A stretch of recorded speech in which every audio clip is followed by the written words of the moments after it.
Kaugnay naman ng paghahanap sa mga minerong na-trap sa gumuhong minahan sa Paracale, Camarines Norte, makakapanayam natin si Region 5 Office of Civil Defense Director Rafi Alejandro. Magandang umaga po, Director Alejandro. Si June Veneracion po ito sa News to Go. Hello, good morning. Magandang umaga dyan. Magandang umaga sa ating tagapanood. Sa ngayon po, ano pong status ng inyong operation dyan? Oo, yung retrieval operation ay tuloy-tuloy para mahanap nga yung remaining 2 victims. So, dumating yung ating team from Legazpi kahapon ng hapon at kaagad silang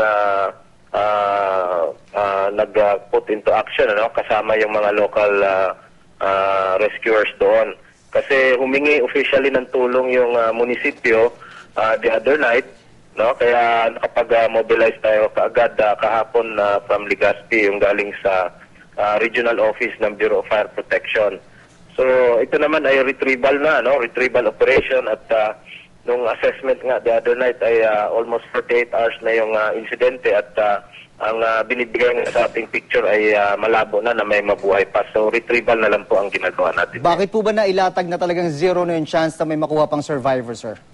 Opo, yun po ang assessment nung isang gabi pa at yun nga, na-determine namin na kailangan din nila ng tulong doon sa paghahanap sa dalawa, yung may technical capability, so na-identify natin yung Bureau of Fire na pwedeng tumulong doon sa local rescue team. Agad po bang nai-report sa inyo ang insidenteng ito, sir?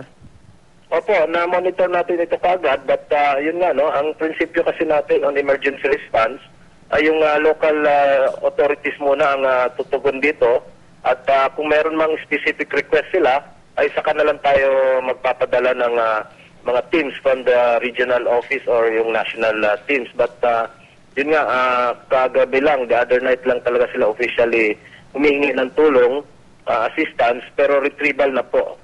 Kasi nga, medyo complicated po yung nangyari. May tubig at medyo malalim.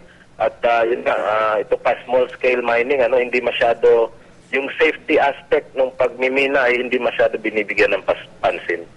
Best of luck po sa retrieval operations na inyong sinasagawa. Maraming salamat. Region 5 Office of Civil Defense Director Rafi Alejandro.